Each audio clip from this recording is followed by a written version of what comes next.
Pasok po kayo, ma'am. Ba't parang ika-ika ka? Ha? Oh, Ano ba yung... ano ba nangyayari sa'yo? Basketball? Semplang? Sa motor? Ano? basketball sir, kung pagbaba ko, biglang Sumakit. sumakit. Pero hindi ka natuhod. Hindi Hindi naman. ka yung parang masahod. Sarili mo lang. Pagbagsak mo, pagtalon mo. Tapos, sumakit Hindi, na. bigla na siya sumakit. Sige, higa ka dyan.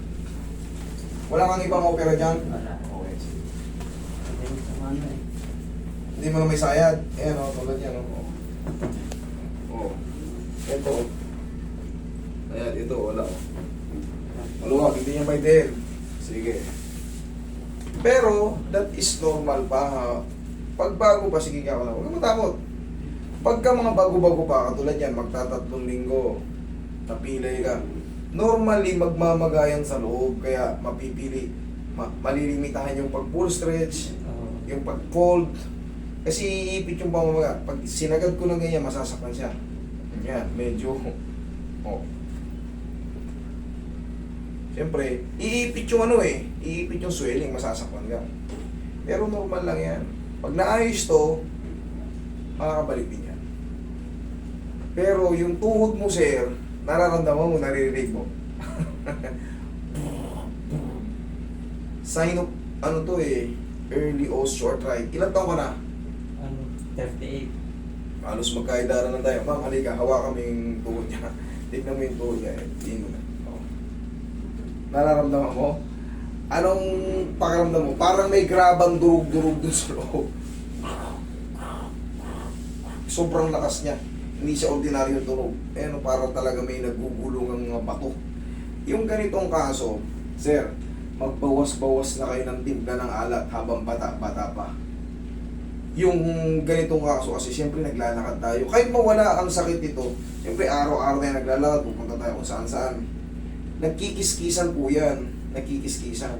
Yun na yung tinatawag na mga eroding cartilage. Mapuputput kasi sila eh. Eh, nata mo, simpleng ganun nga lang, oh.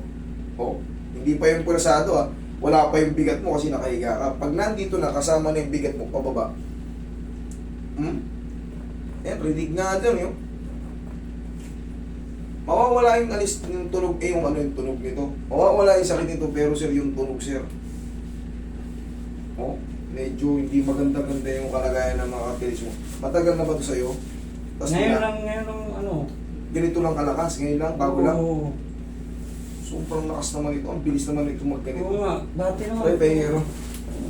Alambutin ko muna na mag-haba yung loob eh. Pero yung pain ito kahit pa paano, maninibago to. Magkaroon lang siya ng pain. Ano bang ano sir? Bawal na yung mga alat na. Magbawas lang tayo ng Bawas mga... lang. Kasi saan ba natin nakukuha yung mga arthritis? Sa mga ano yan, sa kinakain natin. Sobrang timpla ng alat. Baka mahilig tayo may sausawan pa tayo, may toyo tayo palagi, may pag-uo, may mga patis-patis pa tayo pagka nag-uulam. Maalat na yung pagkain. Alat na. Tapos sausaw pa tayo sa toyo na may kalamansi. Hindi natin alam, nagpuproduce yun ng tinatawag na furins. Tapos may mga scratch sa mga joint natin. Tutubo yung mga tinatawag ng mga bone spar. Yun ay magpapalala lalo ng mga tunog-tunog sa tuhod mo. Pero ito sa'yo, sir, hindi ito ordinaryong tunog.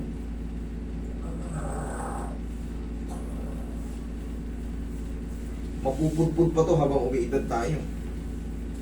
Mawawala ko lang yung sakit nito pero hindi ito mawawala yung tunog.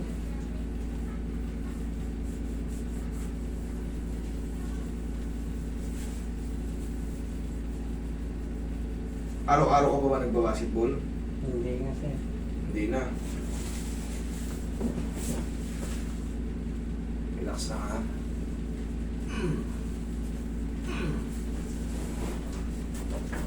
Sige, lamutan mo lang. Sige.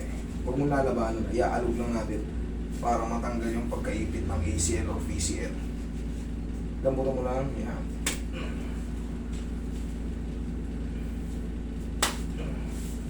Lamutan mo lang.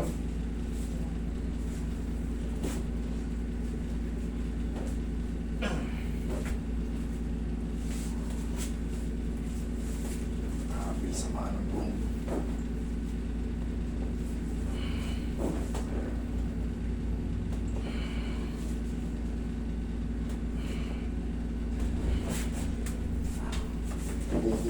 talaga eh.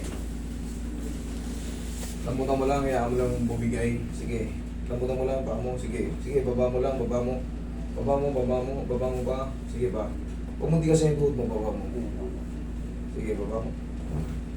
Yan. O, kita mo, lapit na. Sayad na. Okay, tanggal yung pagkaipit. Ngayon, ang mangyayari dito, sir, siyempre, pangkaraniwan pa may matitira pang pain. Kasi may swelling pa eh. Mamaga bago pa eh. Bago pa lang daw ng 3 linggo. Haplusan mo lang palagi ng pau palagi. Para pa paano. May pain man siya pero maliliit lang.